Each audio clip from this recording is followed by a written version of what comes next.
राधे राधे, हरे कृष्णा। प्रिय भक्तों, आज हम सुनने जा रहे हैं वह पवित्र कथा जिसे सुनते ही हर माता के हृदय में अपने बच्चों के लिए और भी अधिक प्रेम, दया और संरक्षण का भाव उमड़ पड़ता है। यह कथा है हल षष्ठी, जिसे ग्रामीण क्षेत्रों में ललही छठ भी कहा जाता है। यह व्रत माताएं अपने बच्चों की लंबी उम्र, स्वस्थ जीवन और समृद्धि के लिए करती हैं। इस दिन हल से जुड़े हुए अन्न का सेवन वर्जित है और भैंस के दूध दही का विशेष महत्व है। कहा जाता है यह दिन बलराम जी का जन्मदिन भी है, जिसे संसार हलधर के नाम से जानता है। इस व्रत के पीछे कई कथाएं प्रचलित हैं। आज मैं आपको दो मुख्य कथाएं सुनाऊंगी। पहली कथा एक ग्वालिन माता की है जिसने गलती से अपने ही पुत्र का जीवन संकट में डाल दिया। और दूसरी कथा काशी नगरी की देवरानी जेठानी की, जिसमें एक पुत्र का पुनर्जन्म, एक माँ का तप और छठी मैया का अद्भुत आशीर्वाद शामिल है। तो आइए सबसे पहले चलते हैं ग्वालिन की उस मार्मिक कथा की ओर। बहुत समय पहले एक गांव में एक ग्वालिन रहती थी। वह मेहनती थी, अपने घर का गुजारा दूध दही बेचकर करती थी। उसका प्रसव का समय निकट था, लेकिन उसने ठान लिया था जब तक सांस चलेगी काम करती रहूंगी, भगवान सब ठीक करेंगे। सुबह का समय था। ग्वालिन अपनी टोकरी में मिट्टी के मटके में दूध भरकर गांव की गलियों से गुजर रही थी। सूरज हल्का सा ऊपर आ चुका था। खेतों में हल चल रहे थे और हवा में ताज़ा मिट्टी की खुशबू फैली थी। ग्वालिन मन में सोच रही है, आज हल षष्ठी का दिन है, सब लोग भैंस का दूध मांगेंगे, लेकिन मेरे पास तो सिर्फ गाय का दूध है। अगर सच बता दूंगी तो शायद कोई खरीदेगा ही नहीं। घर में खाने को दाना भी नहीं है, क्या करूं? उसकी चाल धीमी हो जाती है, माथे पर पसीना है, पेट में हल्का दर्द उठने लगता है। रास्ते में ही उसे प्रसव पीड़ा महसूस होने लगी, लेकिन वह रुकी नहीं। गांव के चबूतरों पर बैठी महिलाओं ने देखा और कहा। पहली महिला बोलती है, अरे ग्वालिन, तेरा तो समय आ गया है, घर चली जा। दूसरी महिला बोलती है, हाँ, ऐसे में तू दूध दही बेचने निकली है, भगवान का नाम ले, घर जा और आराम कर।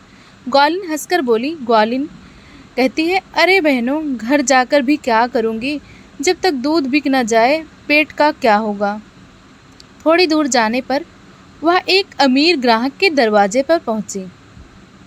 वह बोली, मालकिन, आज ताज़ा भैंस का दूध है, ले लो।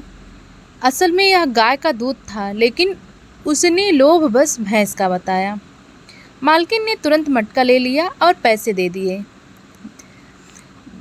दूध बेचने के बाद ग्वालिन को प्रसव पीड़ा असहनीय हो गई। वह पास के खेत में चली गई और वहां एक स्वस्थ बालक को जन्म दिया। लेकिन जैसे ही वह अपने बच्चे को गोद में लेने लगी, बच्चे ने एक हल्की सी सांस ली और चुप हो गया। उसका शरीर ठंडा हो गया। ग्वालिन ने बच्चे को हिलाया, चूमा, रोई, लेकिन सब व्यर्थ था। ग्वालिन रोते हुए, अरे ये क्या हो गया, हे छठी मैया, मैंने क्या अपराध कर दिया है? क्या मैंने सिर्फ एक झूठ बोला और मेरी इतनी बड़ी सज़ा मिल गई? उसी समय गांव की कुछ बुजुर्ग औरतें पास आईं। उन्होंने कहा, बुजुर्ग महिला ने कहा, अरे बिटिया, तूने आज हल षष्ठी के दिन भैंस का दूध बेचकर पाप किया है, वह भी झूठ बोलकर। छठी मैया बच्चे की रक्षक है, लेकिन वे पाप सहन नहीं करती। ग्वालिन को अपनी गलती का एहसास हुआ। उसने रो रो कर छठी मैया से क्षमा मांगी और प्रण किया, आज से मैं हर साल हल षष्ठी का व्रत रखूंगी और कभी भी झूठ नहीं बोलूंगी। ग्वालिन खेत के मेड़ पर बैठी थी। उसकी गोद में उसका नन्हा सा बेटा निश्चल पड़ा था। गाल आंसुओं से भीगे थे और उसकी आवाज़ इतनी भारी हो गई थी कि बोल भी मुश्किल से निकल रहे थे।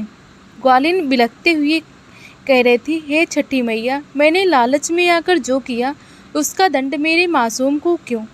मेरी गलती है, मुझे दंड दो, लेकिन मेरी संतान को मत छीनो। उसके आंसू मिट्टी में गिर रहे थे और वह बार बार अपने बच्चे को सीने से लगा रही थी। उसी समय खेत के पार से एक वृद्ध आती दिखाई दी। सफ़ेद साड़ी में, सिर पर आंचल, चेहरे पर अद्भुत तेज। वह पास आई और धीरे से बोली, वृद्धा, बिटिया तू क्यों इतना रो रही है? ग्वालिन ने सिर उठाया, रोते रोते बोली, माई मेरा बेटा, मेरा लाल सांस भी नहीं ले रहा है। वृद्ध ने पास आकर बच्चे को देखा, फिर ग्वालिन की आंखों में देखा। उनकी दृष्टि मानो मन को पढ़ रही थी। वृद्धा ने कहा, सच सच बता, आज तूने कुछ पाप किया है? ग्वालिन की नज़र झुक गई। वह रोते रोते बोली, माई आज हल षष्ठी का दिन है। मेरे पास गाय का दूध नहीं था, लेकिन मैंने भैंस का बताकर बेच दिया, बस यही अपराध किया। वृद्धा ने गहरी सांस ली और कहा, अरे भोली, आज का दिन तो छठी मैया का है। वे माता है, लेकिन न्याय की देवी हैं। जो इस दिन हल से जुड़ा अन्य खाए या झूठ बोले, उसका फल तुरंत मिलता है, लेकिन अगर सच्चे मन से पश्चाताप करे तो मैया दया भी करती हैं। ग्वालिन उनके चरण पकड़कर रो पड़ी। ग्वालिन ने कहा, माई मुझे माफ़ कर दो, मैं फिर कभी ऐसा नहीं करूँगी, बस मेरा लाल मुझे वापस दे दो। वृद्धा ने अपने आंचल से बच्चे का मुंह ढका और धीरे धीरे कुछ मंत्र जैसे शब्द बोले, जय छठी मैया, पुत्र रक्षिका, दोष क्षमा करो, जीवन दो। धीरे धीरे बच्चे की उंगलियां हिली, होंठ कांपे। ग्वालिन की आंखें आश्चर्य और खुशी से फैल गईं। ग्वालिन उत्साहित स्वर में, मेरा बेटा जिंदा है। उसने बच्चे को सीने से चिपका लिया और बार बार माथा चूमने लगी। आंसू अब दुख के नहीं, खुशी के थे। ग्वालिन ने सिर उठाकर धन्यवाद कहना चाहा, लेकिन जब उसने चारों ओर देखा, वह वृद्धा कहीं दिखाई ही नहीं दी। वहाँ बस हल्की सी फूलों की खुशबू थी और खेतों की मेड़ पर कुछ अक्षत और धूप पड़ी थी। तब उसे समझ आया, अरे ये तो स्वयं छठी मैया थी, मेरे लाल को जीवन देने आई थी। उसी दिन से ग्वालिन ने प्रण कर लिया, मैं हर साल हल षष्ठी का व्रत रखूंगी, झूठ नहीं बोलूंगी और हमेशा छठी मैया की पूजा करूंगी और अपनी गलती से सबको सीख दूंगी, ताकि कोई भी माता इस दिन नियम ना तोड़े। दूसरी कथा है। बहुत समय पहले काशीपुरी में दो भाई रहते थे। दोनों के घर पास पास थे और उनका जीवन साधारण लेकिन सुखमय था। बड़े भाई की पत्नी का नाम था विद्यावती, कोमल स्वभाव, दयालु और धर्मपरायण। छोटी भाई की पत्नी का नाम था तारा, तेज तर्राक, उग्र स्वभाव और कभी कभी क्रोध में अंधी हो जाने वाली। एक दिन हल षष्ठी का व्रत था। गली में बच्चे खेल रहे थे और कुत्ता इधर उधर घूम रहा था। तारा अपने आंगन में बैठी खीर खा रही थी। खीर की खुशबू से कुत्ता आ गया और उसने कटोरे की ओर मुंह बढ़ाया। तारा चिढ़ते हुए, दूर हट, ये तेरे खाने की चीज़ नहीं। कुत्ता फिर आगे बढ़ा तो तारा ने गुस्से में एक लकड़ी उठाई और जोर से मारी। बेचारा कुत्ता वहीं गिरकर मर गया। विद्यावती ने यह देखा तो दौड़कर आई और बोली, अरे तारा, ये तूने क्या कर डाला? व्रत के दिन जीव हत्या, ये तो बहुत बड़ा पाप है। तारा ने तुनक कर कहा, अरे एक कुत्ता ही तो था, इतना बड़ा पाप पुण्य का व्याख्यान मत दे। समय बीतता गया। तारा का विवाह को कई वर्ष हो गए, लेकिन उनकी कोई संतान नहीं हुई। बहुत पूजा पाठ के बाद उसे एक बेटा हुआ, लेकिन अजीब बात यह थी कि हर साल हल षष्ठी के दिन उसका बेटा बीमार पड़ जाता और मर जाता। तारा बार बार नई औलाद पाती, लेकिन हर साल वही होता, हल षष्ठी के दिन मृत्यु और फिर नया जन्म। बहुत परेशान हो गई। एक रात उसे सपना आया। वही कुत्ता उसके सामने खड़ा था और बोला, तारा, क्या तूने मुझे पहचाना? मैं वही कुत्ता हूँ जिसे तूने हल षष्ठी के दिन मार डाला था। तेरे पुत्र के रूप में मैं बार बार जन्म लेता हूँ और हल षष्ठी के दिन तेरे पाप के कारण मेरी मृत्यु हो जाती है। अगर तू चाहती है कि मैं जीवित रहूं तो छठी मैया का व्रत कर और अपने पाप का प्रायश्चित कर। सुबह उठते ही तारा कांप रही थी। वह दौड़कर विद्यावती के पास गई और सब बात बता दी। विद्यावती ने कहा, देख तारा, देर भले हो गई, लेकिन छठी मैया दयालु हैं। तू सच्चे मन से व्रत कर, नियम निभा और मैया से क्षमा मांग। उस साल तारा ने विधि विधान से हल षष्ठी का व्रत रखा। उस दिन से उसका बेटा कभी हल षष्ठी के दिन नहीं मरा। धीरे धीरे वह बड़ा हुआ, बलवान और बुद्धिमान बना। विद्यावती ने भी यह व्रत किया और उसे भी एक पुत्र की प्राप्ति हुई। दोनों परिवार खुशहाल हो गए। इस कथा से हमें यही शिक्षा मिलती है, हलषष्ठी का व्रत केवल संतान प्राप्ति के लिए नहीं बल्कि संतान की रक्षा के लिए भी किया जाता है। झूठ, हिंसा और व्रत के नियम को तोड़ना सीधे सीधे जीवन में दुख लाता है और सच्चे मन से पश्चाताप जीवन में चमत्कार ला देता है। हलषष्ठी केवल संतान की लंबी आयु का व्रत ही नहीं है, यह दिन भगवान श्री कृष्ण के बड़े भाई बलराम जी का जन्मदिन भी है।